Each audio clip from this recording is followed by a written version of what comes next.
Hoy es sábado, día del Señor, día en el cual está Jesús, el dador del descanso. Lección número 5. Bendiciones, mi hermano. Hoy sábado 29 de enero. El texto que hemos repetido durante toda esta semana dice: por lo tanto, queda un reposo para el pueblo de Dios. Queda un reposo para el pueblo de Dios.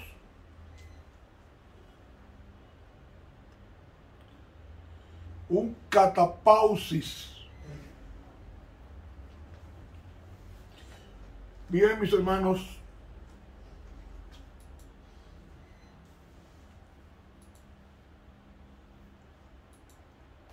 la epístola que estamos estudiando utiliza comparaciones gráficas para hacer volver a los lectores judíos que el sábado no solamente les recuerda que Dios es el creador de los israelitas y aquel que los sacó de la esclavitud en Egipto, según Hebreos 20 del 8 al 11 y Deuteronomio 5 del 12 al 15, sino también que su significado es mucho más amplio. En Hebreos 3 se nos habla de la fidelidad de Moisés y de Cristo. Comenzando con el versículo 7, se cita el Salmo 95 para mostrar que la primera generación de Israel había fallado. Y esta es una gran lección para el pueblo de Dios hoy. La incredulidad fue la principal causa de que no pudieran entrar en el descanso prometido. Entonces, en Hebreos 4 comienza con una advertencia de que la fe y la obediencia son requisitos para entrar en el reposo que todavía está al alcance del pueblo de Dios.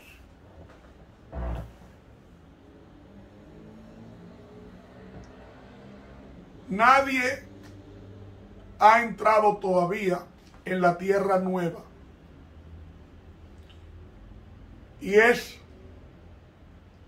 que muchos después de que Josué había llevado a la segunda generación de Israel a descansar en la tierra prometida, David habló de la promesa de un reposo en el Salmo 95. Y esto demuestra que el descanso que alcanzaron en el tiempo de Josué era simplemente un anticipo de un reposo muchísimo mayor que estaba en el futuro.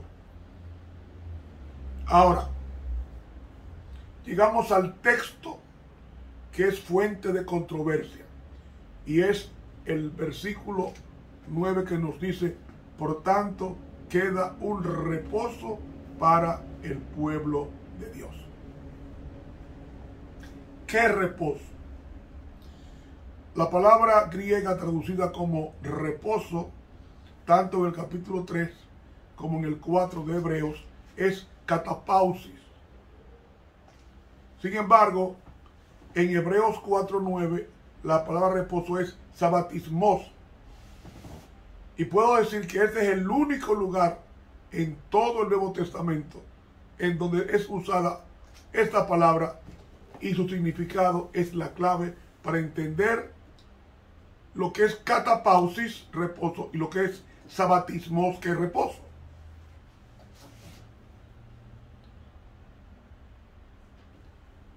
invocando el diccionario bíblico Anchor, con relación a la palabra sabatismos de Hebreos 4:9,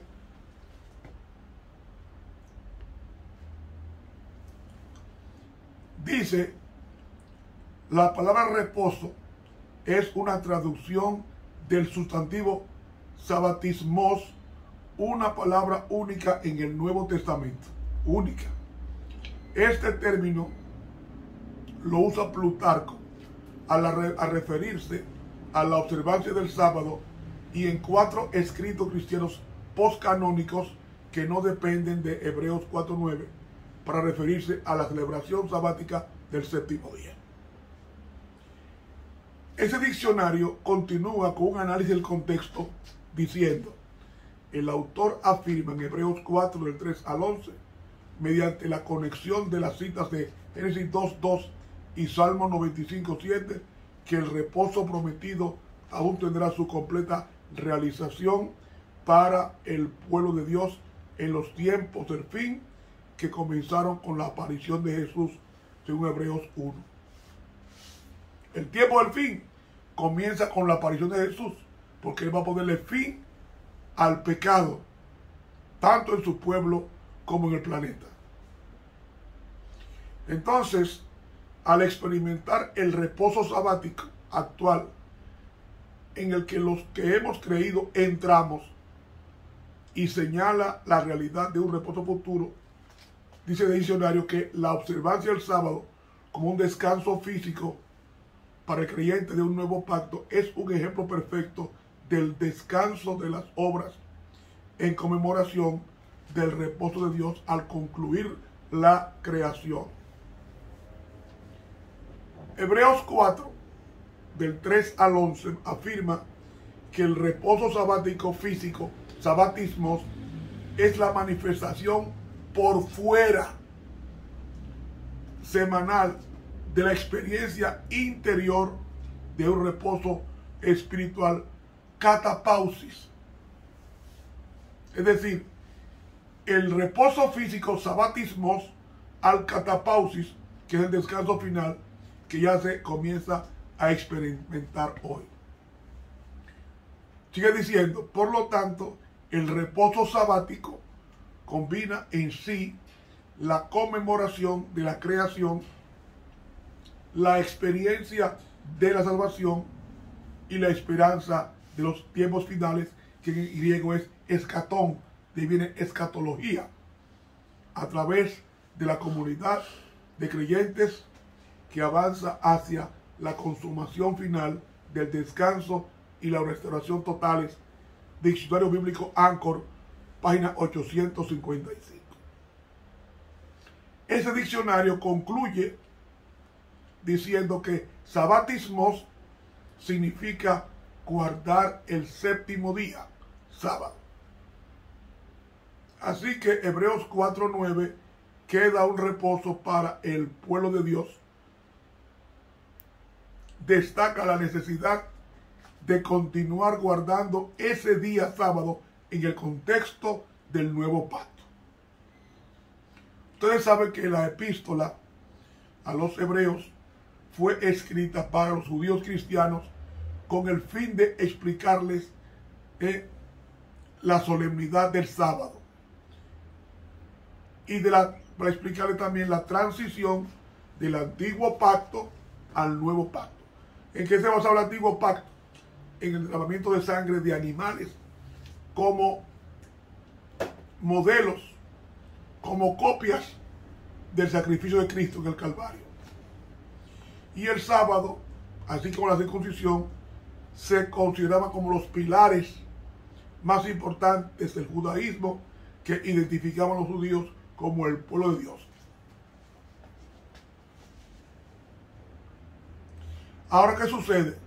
Cuando nació Jesús, el significado del sábado había desaparecido bajo una montaña de reglas y de prohibiciones. Por ejemplo, había 39 reglas para guardar el sábado. No se podía ver un espejo, una mujer, donde dice el mandamiento eso. Pues eso era pecado para los judíos. No podía una mujer saltar a un charco de agua porque podía mostrar al santo un trabajo de hacer trabajar su cuerpo en sábado. No podía regalar los huevos puestos en sábado una gallina a otra persona.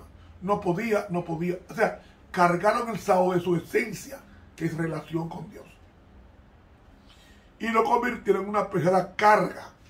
Dejaban que los enfermos no fueran sanados en sábado y observaban a Jesús y lo acechaban para que los 7 milagros que hay en la Biblia de Jesús en sábado fueran condenados por estos dirigentes que hicieron mal la observancia del sábado. Entonces, el sábado se había convertido en una carga pesada a medida que su observancia se había degenerado por la esclavitud del legalismo perpetuada en la mentalidad estrecha de los escribas y fariseos. Y Jesús condenó esa observancia del sábado y enseñó a ellos cómo es que el sábado se guarda. El sábado fue un regalo de Dios a la raza humana, según Marcos 2, 27 y 28. Entonces, ¿qué podría ser más indicado en la epístola a los hebreos? Mostrar toda la magnificencia del sábado al explicar claramente su significado y propósito dentro del plan de Dios. Porque el sábado conserva todos los elementos que tenía bajo el antiguo pacto al identificar a las personas llamadas por Dios como su pueblo y recordarles continuamente que Él es su creador. Ahora, con el nuevo pacto se introduce un significado de que por medio de Cristo entramos en otro reposo, además del sábado, que es el verdadero cumplimiento del reposo dado a Israel en los días de Josué. Y ese descanso espiritual comienza ahora en esta vida y alcanzará su realización total con la resurrección de vida eterna cuando Cristo regrese. Y su regreso dará comienzo también al descanso milenario profetizado en el Antiguo Testamento. Esta epístola entrelaza inteligentemente 3 tipos de descanso. El descanso de los enemigos prometido a Israel. No más guerra.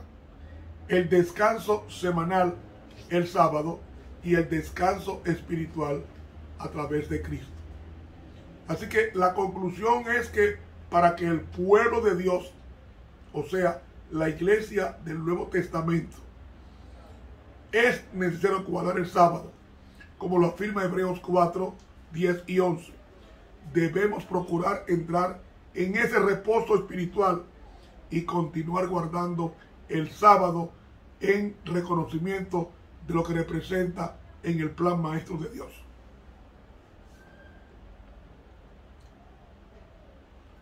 Por tanto, temamos, no sea que permaneciendo aún la promesa de entrar en su reposo, dice la Biblia, algunos parezcan no haberlo alcanzado. Porque en verdad a nosotros nos ha anunciado la buena nueva como también a ellos. Eso es lo que podemos leer de Hebreos, el capítulo 4. Y esa consideración de Hebreos capítulo 4 es lo que hemos venido estudiando durante toda esta semana. Determina otra vez un cierto día, diciendo por David: hoy, después de tanto tiempo, como está dicho, si oyereis su voz hoy, no endurezcáis vuestros corazones. Porque si Josué les hubiera dado el reposo, no hablaría después de otro día. Por tanto, queda un reposo para el pueblo de Dios. Porque el que ha entrado en su reposo, también él ha reposado de sus obras, como Dios de las suyas. Procuremos, pues, de entrar en aquel reposo, que ninguno caiga en semejante ejemplo de desobediencia, porque la palabra de Dios es viva y eficaz, y más penetrante que toda espada de dos filos, y que alcanza hasta partir el alma, y aun el espíritu y las coyunturas, y tuétanos, y discierne los pensamientos y las intenciones del corazón. Muy bien, mis hermanos. El capítulo 3 de Hebreos terminó con la advertencia de que fue la incredulidad quien impidió que el pueblo de Dios entrara a la tierra prometida y en el reposo que Dios había prometido allí. En el versículo 19 nos dice: vemos pues que no pudieron entrar a causa de su incredulidad. Hay que cuidarse, hermanos, no sea que ninguno de nosotros entre el corazón malo de incredulidad para apartarnos del Dios vivo. En el capítulo 4, el escritor llega a una conclusión: queda un reposo para el pueblo de Dios. ¿Por qué debemos temer? Temamos no sea que alguno de vosotros parezca no haber alcanzado el reposo de Dios. Es decir, teman para que ni siquiera parezcan haber perdido el cielo, porque si continúan en la forma, lo perderán. Ese es el temor, alcanzar el reposo de Dios. ¿Qué debemos temer? Dice que ellos no pudieron entrar al reposo divino por su incredulidad. Entonces teman a la incredulidad, teman desconfiar de Dios. Y en el versículo 2 encontramos la confirmación de esta declaración. Él está dando una razón clara para explicar el versículo 1. Tema, porque en verdad a nosotros se nos ha anunciado la buena nueva, como también a ellos. Pero la palabra que ellos oyeron no les aprovechó por no ir acompañada por la fe en los que oyeron. Y entonces así continúa comparando la situación de su pueblo en el desierto en la situación de los creyentes de sus días. A ellos se les había anunciado la buena nueva y a nosotros la buena nueva. ¿Cuál fue entonces la buena nueva que se les predicó a ellos? La palabra de Dios a través de sus 10 mandamientos en Éxodo 20, del 1 al 17. Esa buena nueva fue la ley de Dios explicada con fuegos, con relámpagos, con todo lo teofánico, para que el pueblo de Dios pudiera asimilar la palabra de Dios durante todo el camino. Hermanos, ¿cuál fue el resultado de no creer a Dios en su palabra? Dice el versículo 2 que la promesa no les aprovechó, es decir, no los salvó, y en consecuencia no entraron en el reposo de Dios. Por tanto, en el desierto cayeron, y él, bajo juramento por sí mismo, dijo que nunca entraría en su reposo. Es decir, un símbolo de haber perdido el cielo. El versículo 2 es exactamente el mismo de Hebreos 3. Hebreos 4. Porque también a nosotros se nos ha evangelizado como a ellos, mas no les aprovechó el oír la palabra a los que la oyeron sin mezclar la fe. Empero entramos en el reposo los que hemos creído, de la manera que dijo: como juré en mi ira, no entrarán en mi catapausis, aún acabadas las obras desde el principio del mundo. Hermanos, La idea central es: teman a la incredulidad. El versículo 11 nos dice: procuremos pues entrar en aquel reposo, que ninguno caiga en semejante ejemplo de desobediencia. Es decir, Israel perdió el gozo prometido por Dios por la desobediencia de la incredulidad. Y lo mismo puede decirse a cualquier cristiano profeso. Y para impedir que suceda, y para mostrar que hay algo más que simples cristianos profesos, dice: esforcémonos por entrar en el reposo de Dios, en el cielo de Dios. Esforcémonos. Presten mucha atención a lo que hemos oído. No descuiden una salvación tan grande. Consideren a Jesús. No endurezcan sus corazones y tengan cuidado para que no tengan un corazón de incredulidad. Exhórtense unos a otros cada día contra el pecado y teman ¿a qué? A la incredulidad que les impedirá llegar al reposo prometido que menciona el versículo 1. Hermanos, la vida cristiana es una vida de plena confianza en Dios, en sus promesas.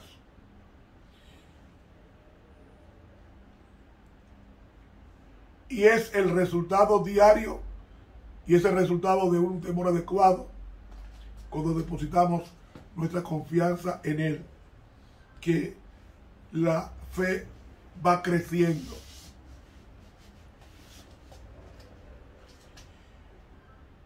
La vida cristiana no se vive con un constante temor a perdernos. La Biblia nos dice: temed al que después de matar tiene poder para arrojar al infierno, en Lucas 12:5. Y en Filipenses 2:12 dice: ocupaos de vuestra salvación con temor y temblor. Hermanos, ¿a qué se refiere? Temer, no perdernos, sino temer en el sentido de respetar la luz recibida, es decir, su santa palabra.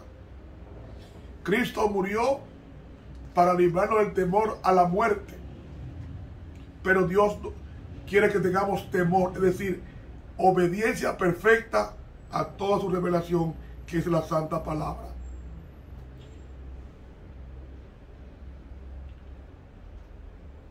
Mis hijos, tus hijos, confían en ti, porque nosotros nos familiarizamos con nuestros hijos en el nacimiento y en el crecimiento, y ellos tienen plena confianza en sus padres y no tienen temor. Eso mismo pasa cuando nosotros nos familiarizamos con Dios y nos familiarizamos cada día. Vamos aumentando nuestra confianza en Él como Padre, y llega un momento de lo que todo lo que mi papá Dios diga, eso yo haré, porque tengo plena confianza en lo que Él diga, porque en la relación me ha mostrado que me ama. Mis hijos vienen a mi casa, no tienen ningún temor conmigo. Hablamos, nos abrazamos, oramos, nos reímos, porque hay esa plena confianza de desarrollo pactual, de amor, de respeto, de consideración. Y mis hijos no tienen temor ni a mamá ni a papá, porque hay una relación desde pequeño hasta el final. Así mismo quiere Dios, desde que nosotros nacemos en el Evangelio hasta el final, Dios quiere que tengamos esa misma confianza en sus promesas y en su palabra. Amigo, esto nos indica que mientras más conozcamos a Dios, más descanso tendremos, y el reposo en nosotros será permanente. No temeremos a nada en esta tierra, solamente a una cosa: a aquel que pueda hacer llevar mi cuerpo al infierno, es a saber, a Satanás. La vida cristiana está consciente del peligro de la incredulidad, pero no vive paralizada por la incredulidad, porque vive en fe. Y el temor solamente surge cuando la fe comienza a debilitarse y solamente se manifiesta el tiempo suficiente para hacernos volver al valor apacible de la fe. Hay un reposo para el pueblo de Dios, el reposo físico del sábado y el reposo espiritual de continuar dependiendo de toda palabra que sale de la boca de Dios. Hermanos, que Dios nos bendiga y nos ayude a tener ese pleno reposo en Él, confiando en sus promesas y obedeciendo la verdad. Estuvo con ustedes el profesor Ramón Romero, quien le invita a suscribirse a nuestro canal de YouTube y denle clic a la campanita. Sigan pasando un feliz sábado. Les habló el profesor Ramón Romero.